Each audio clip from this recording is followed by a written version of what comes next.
C'est une des plus vieilles élections du monde. Là. On en parlait tout à l'heure. Je ne sais pas si vous avez pu entendre l'entrevue avec Mme Lefebvre. C'était merveilleux. Là. C'est merveilleux de parler de ces choses-là. Ça nous sort. Émilie Nicolas, Michel Séauger, Christian Dufour, bonsoir. Ça rappelle des souvenirs aussi. Bonsoir. Ça vous rappelle des souvenirs? La mort de Pie XII en 58, j'étais tout petit, je m'en souviens encore. Il était engoncé dans sa gloire, c'était un dieu, et les journaux, les articles étaient ceinturés d'or. Ah, wow. Le monde a changé. J'étais aux deux derniers conclaves, mais j'ai couvert ça, mais c'est la plus belle élection que j'ai jamais couverte. Hein, oui, Michel, je me souviens, vous m'avez parlé Les de deux ça. derniers, ben oui. Les deux derniers, vous étiez là, c'est fascinant.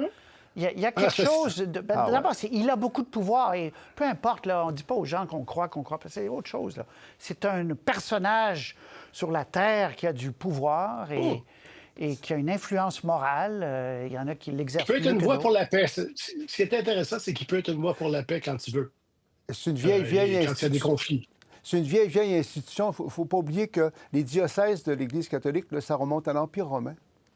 Donc, c'est une des plus vieilles institutions, en fait, au moins de l'Occident. Émilie, qu'est-ce que ça vous inspire, ce qu'on voit depuis plusieurs jours? En fait, moi, j'ai surtout hâte de savoir ce que la personne va représenter, quelles vont être les valeurs qu'elle va porter. On a parlé de la paix. C'est sûr qu'il y a un rôle diplomatique qui est important. Mais moi, personnellement, je suis très inquiète du recul des droits des femmes, le recul des personnes LGBT un peu partout dans le monde. Je sais que le pape François était quelqu'un d'un peu plus progressiste sur ces questions-là et que par l'influence que le pape a sur les croyants, il a une influence politique importante pour faire avancer ou reculer notamment ces droits-là dans les pays où l'Église catholique est encore très importante. Et donc, je pense que c'est important pour la diplomatie, mais c'est important aussi pour la question des droits sur un ensemble de choses, l'avortement. C'est crucial de savoir quelle va être l'orientation politique de la personne qui va prendre ce poste-là. Très bien. Donc, demain ou vendredi, vraisemblablement, je vous ramène à l'hôpital Maisonneuve-Rosemont, qui était devenu un symbole. On va donc on a trouvé l'argent pour tout le projet, nous dit-on. On va écouter M. Dubé et M. Legault. Il peut arriver qu'on s'en va en appel d'offres, puis là, on dit on était prêt à faire une école pour 200 millions. Cette école, le fournisseur devient non qualifié ou dit « moi, je me retire du projet », bien là, on a un 200 millions disponible à travers le 19 milliards. Puis lorsqu'il s'est entendu avec Bernard et avec Mme Guilbeault, on a dit « on a besoin de 200 millions, il faut respecter l'enveloppe de 19 milliards ». Moi, je vais respecter la mienne à 3,6, puis on s'est entendu comme ça. C'est une très bonne journée pour moi aujourd'hui. Et c'est surtout une bonne journée pour les patients. Il dit l'argent, on va le trouver plus tard, l'argent. Je ne l'ai pas aujourd'hui, mais je vais l'avoir plus tard. Croyez-moi sur parole. Madame la Présidente, on ne les croit plus. Madame la Présidente, je demande au chef de l'opposition officielle d'être patient. D'abord, il y aura un autre budget avant l'élection. Il y aura le budget du printemps 2026. Mais pour l'instant, ce qu'on dit, c'est actuellement, dans les 180 millions qu'on vient d'ajouter, on prévoit les coûts du stationnement et dans le PQI de 164 milliards, toute la réalisation de HMR. Donc, l'argent est là. Maintenant, dès que les évaluations vont être terminées, on va inscrire le montant exact dans le PQI. Bon, au-delà des détails là, financiers de comment tout ça va se réaliser, on arrive à la conclusion que le gouvernement n'a pas eu le choix. Et tour de table rapide là-dessus, je vais vous parler des médecins après, mais Émilie, la pression était devenue trop forte, là. La pression était devenue trop forte. Ça nous met dans une situation aussi où je parlais de multitraumatisme la semaine dernière au niveau de l'hôpital Maisonneuve-Rosemont et juste du système de santé de manière générale. Là. Ce que ça fait, c'est que justement, même lorsqu'il y a une annonce positive, on reste sceptique. L'opposition est comme, on n'est pas sûr qu'on croit ce que vous venez d'annoncer, même quand l'annonce est bonne. Donc, ça nous montre à quel point, au Québec, on est rendu loin. Mais ça montre aussi que, puisque l'annonce est faite à la va-vite en réaction à un mouvement populaire essentiellement de honte. Ce que ça fait, c'est une annonce qui est faite rapidement, avec lesquelles on n'a pas les détails. Ça donne du jus à l'opposition aussi pour continuer à poser des questions. Christian Dubé trouve les réponses au fur et à mesure, et ça donne un spectacle politique où on sent bien sûr l'improvisation. Mais en même temps, si on est trop dur envers l'improvisation, on n'aura plus de gouvernement qui réagit rapidement lorsqu'il y a un mouvement d'indignation. Donc, ça fait partie aussi de ce que ça implique de réagir rapidement lorsque les gens sont fâchés. Michel C., bref, on a trouvé l'argent et on veut poursuivre. On a trouvé ce qui n'était pas disponible la semaine passée. C'est ça qui ne marche pas. Le gouvernement a un déficit de crédibilité là-dedans. La semaine dernière, M. Legault en Chambre faisait la liste de tous les hôpitaux qui sont en train de se faire rénover. Il disait, vous voyez bien, on n'a pas d'argent pour Maisonneuve-Rosemont. Et la semaine d'avant, il disait, nous autres, on est le gouvernement des régions, pas le gouvernement de Montréal. Ça, les Montréalais vont s'en souvenir. Alors là, il y a eu cet orage qui a causé des dommages et qui aurait pu faire des victimes à l'intérieur de l'hôpital, c'est quand même pas rien. Et là, on a trouvé l'argent. Regardons. Mais à un moment donné, la crédibilité du gouvernement dans cette matière-là doit aller plus loin que l'annonce qui a été faite aujourd'hui. Il faut qu'ils refassent leur crédibilité là-dessus. Christian. Oui, je suis totalement d'accord. Parce que la semaine passée, si le dossier ne comportait pas un aspect tragique, on pourrait dire que c'était loufoque, parce qu'on nous disait que là, on construira un stationnement. Ça prendrait 18 mois pour construire un stationnement. C'était ça, en fait, la première étape de la rénovation de l'hôpital Maisonneuve-Rosemont. Donc, le gouvernement n'a pas eu d'autre choix que de réagir. Puis je pense aussi qu'on se situe dans un contexte... Jusqu'à présent, le gouvernement Legault avait une marge de manœuvre très grande sur le plan financier parce qu'il y avait eu le cadeau du méchant Philippe Couillard et de M. Létao, de finances publiques en ordre. Là, c'est plus le cas. Et les agences de crédit sont là. Il faut qu'ils fassent des choix. Il faut qu'ils établissent des priorités. Et je pense que c'est assez clair que l'une des priorités, c'est la santé par rapport à une population vieillissante. Donc, c'est pour ça que des dossiers comme l'hôpital Maisonneuve-Rosemont sont très, très importants. Et là, je suis content qu'on sorte du côté loufoque la semaine passée. Moi, le stationnement, j'en suis pas revenu. Ça prend Non, mais ça prend 18 mois pour faire un stationnement. Parce qu'il faut fermer le stationnement actuel pour creuser le nouvel hôpital. Il y a toujours des bonnes raisons. Non, mais je vous explique pour les gens. J'explique. C'est mon devoir de pédagogue, quand même. Non, vous comprenez ce que je veux dire. Mais l'autre sujet, puis ça, c'est peut-être le plus gros bras de fer qu'on est habitué, là, ça fait 25 ans et même plus. Bourassa a eu affaire à ça. Les lobbies des médecins, les syndicats des médecins vis-à-vis du gouvernement. On va écouter M. Legault. Il dit, cette fois-ci, on ne lâchera pas. Ils doivent en faire plus. Parlant des médecins omnipraticiens, on écoute. On n'aura jamais un réseau de la santé qui est efficace tant qu'on n'aura pas une prise en charge de tous les Québécois par les groupes de médecine de famille, donc à commencer par les médecins de famille. Ce qui est important de dire, là, il y a une majorité, peut-être le 2/3 des médecins, qui prennent en charge des Québécois. Mais il y a le tiers là, qui doivent en faire plus. Le syndicat des médecins a toujours refusé de prendre en charge, de prendre ses responsabilités. Donc, ça va brasser, mais on ne va pas reculer. Ça va brasser, Michel C. Auger. Les autres gouvernements ont effectivement reculé dans l'histoire. Comment vous voyez la suite des choses? D'une part, on manque de médecins, c'est évident. Et deuxièmement, dire on va les obliger à prendre des patients. M. Legault a longtemps parlé, souvenez-vous, des médecins qui prennent une couple de patients le matin puis sont sur le golf rendus à 1 heure. Et puis, le problème, c'est ça aussi, c'est qu'à un moment donné, il y a des médecins plus âgés qui restent avec leurs vieux patients, mais qui n'en prennent pas de nouveaux, qui travaillent à une charge moins lourde. Ça existe. Si vous faites une série d'obligations, ils vont prendre leur retraite plus tôt. On ne sera pas plus avancé. Ce qu'il faut faire rapidement, c'est travailler les cohortes qui s'en viennent de nouveaux médecins. Ça, il faut augmenter les admissions, il faut faire des choses comme ça. Mais à un moment donné, forcer un médecin qui a 62 ans ou à 66 ans à prendre plus de patients, ça ne marchera pas. OK, mais vous pensez, Michel C., que dans cette négociation-là, le gouvernement a tort puis la FMOQ a totalement raison?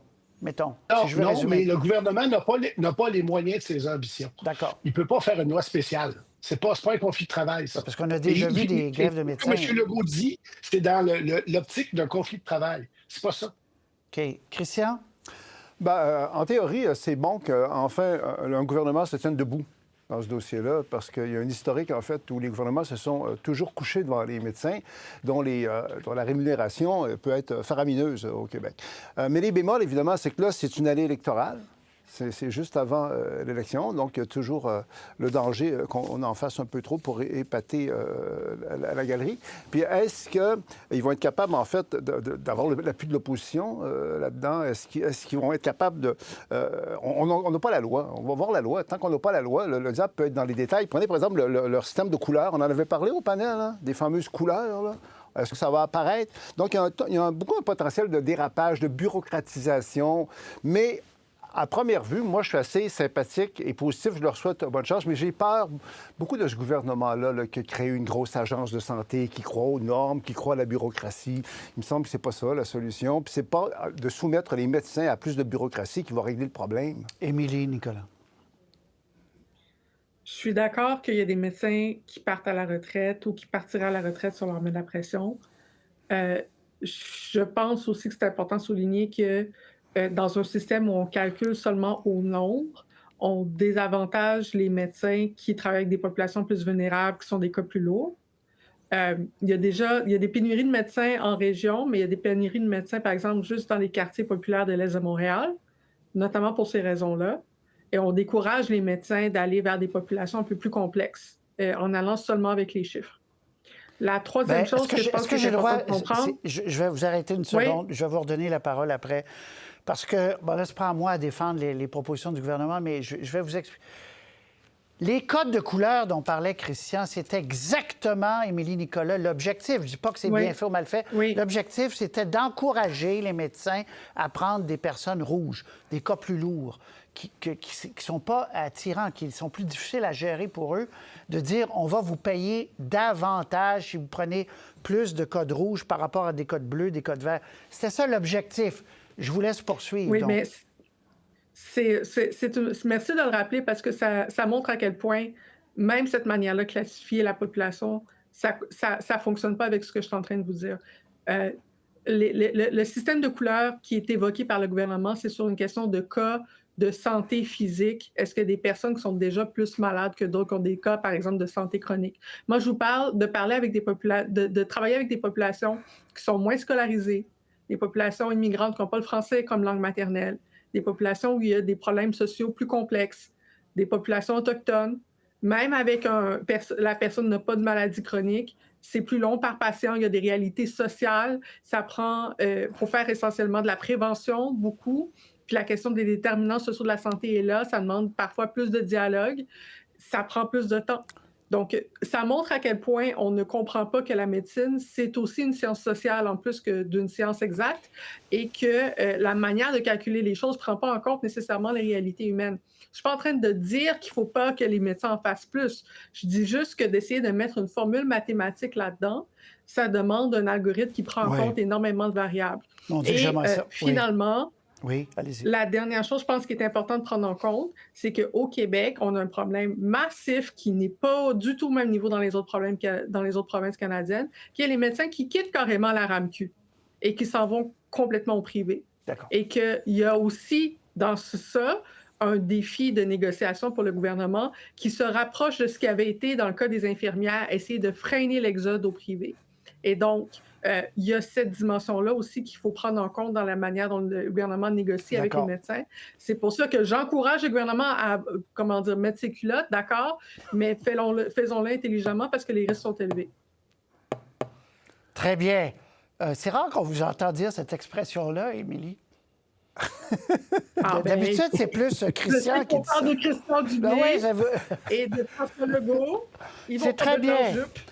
Mais, tu sais, Michel est assez vieux, comme moi, et Christian, pour se rappeler de l'objectif des CLSC. Non, mais l'objectif des CLSC, c'était ça, là. Vous parlez d'un système où c'est avec des travailleurs sociaux, avec des médecins, qui travaillent main dans la main, mais les médecins ont boycotté, n'ont pas voulu. Et qui n'a pas voulu? C'était le syndicat de médecins aussi qui n'a pas voulu aller travailler dans les CLSC. Alors ça, il faut aussi dire ça. Il y a du corporatisme beaucoup aussi. Là, Allô? OK. Patrice. Mais on n'a pas assez de médecins. Oui, Bottom mais line. ça j'ai entendu ce que vous avez On dit. a trop d'acronymes. Moi, j'aimerais qu'il y ait une clause dans leur loi pour abolir les acronymes, les abréviations, OK. pour qu'on comprenne quelque chose. J'ai demandé, On a est-ce beaucoup qu'on de a maladies. l'extrait de Mélanie Joly qui m'a donné une entrevue tout à l'heure sur le roi? Non, on n'a pas ça, hein? On n'a pas ça, d'accord. Mais on va entendre Yves-François Blanchet, change de sujet, vous avez compris, ils ne seront pas au discours du trône le 27 mai prochain parce qu'il sera donné par le roi. On va écouter M. Blanchet, on revient. Comme si on disait, écoute, Donald, on ne peut pas devenir tes sujets, on est déjà ceux de ce gars-là. Et pour affirmer la souveraineté du Canada, on va chercher le symbole du fait que le Canada a comme souverain le roi d'Angleterre. Il y a une incohérence complète qui semble plutôt refléter les sympathies personnelles de M. Carney plutôt qu'une lecture pertinente de la sensibilité québécoise. Bon, je vous résume, Mélanie Joly, à qui j'ai posé la question, nous a dit non, au contraire, dit-elle, c'est un geste de souveraineté en disant on est attaché historiquement à l'Angleterre, etc. Puis on est très contente, disait-elle, d'accueillir le roi. Alors, tour de table, Christian Dufour, on revient à cette idée de M. Carney. Vous avez réfléchi depuis, et puis? Oui, bien, c'est pas un geste en direction du Québec, là. On s'entend là-dessus. Mais cela dit, M. Blanchette et les bloquistes vont s'épargner quand même un discours du trône qui va être dit dans un français pas mal meilleur par le roi d'Angleterre que ça aurait été par M. Carney ou par Mary Simons. Hein, parce que la famille royale d'Angleterre est francophile et le français du roi d'Angleterre est bon.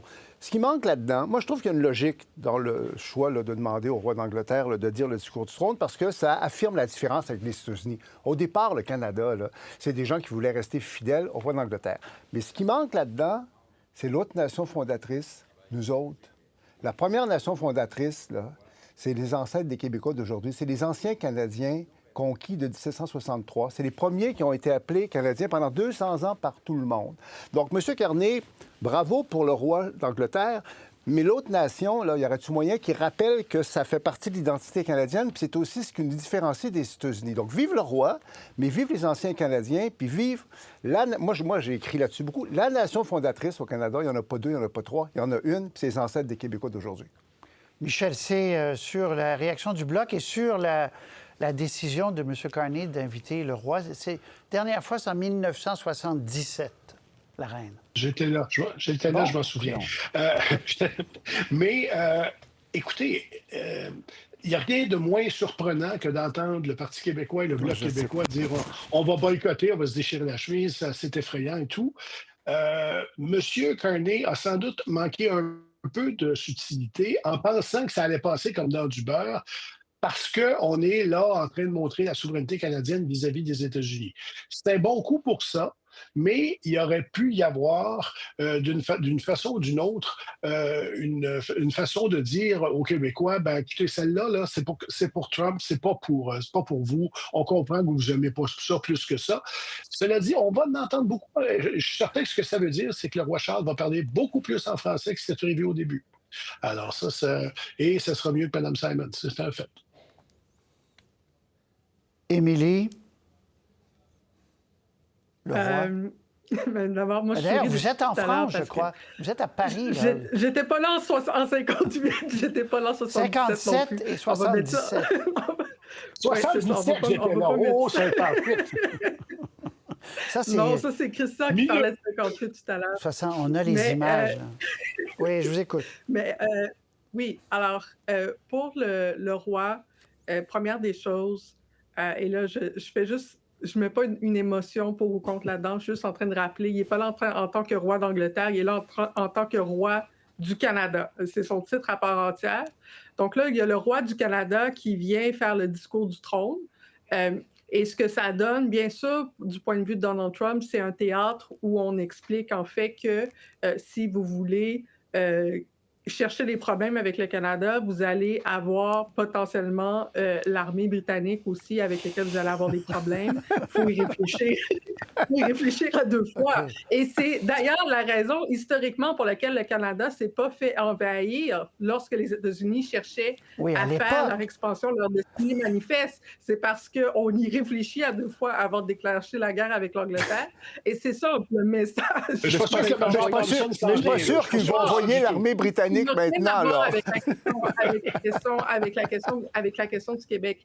Et, je veux dire, le Canada et le Royaume-Uni continuent à faire partie de l'OTAN. Il y a bien sûr une alliance militaire là. Et Mark Carney cherche à renforcer cette alliance-là avec le Royaume-Uni, avec l'Union européenne, avec la France. Donc, est-ce que la prochaine étape pour faire plaisir à Christian, c'est d'avoir Emmanuel Macron qui revient à l'Hôtel de Ville de Montréal? À suivre. Ah, pourquoi pas? Émilie, Michel C., Christian, j'ai plus de temps. On se laisse sur l'image de la cheminée que le monde va surveiller. Donc, demain, ça va être au milieu de la nuit. Et il y a toujours cet oiseau qui regarde, un peu comme l'âme de François, qui regarde, qui surveille, lui aussi, la fumée à la Cité du Vatican. Alors, il y en merci. a beaucoup à Rome de ces oiseaux-là. Oui, ben oui, mais celui-là est unique. Celui-là est unique. Émilie, salut. Michel, salut. Christian, salut. Au revoir, merci. Au revoir. Pour voir nos émissions en entier, rendez-vous sur la chaîne Ici RDI.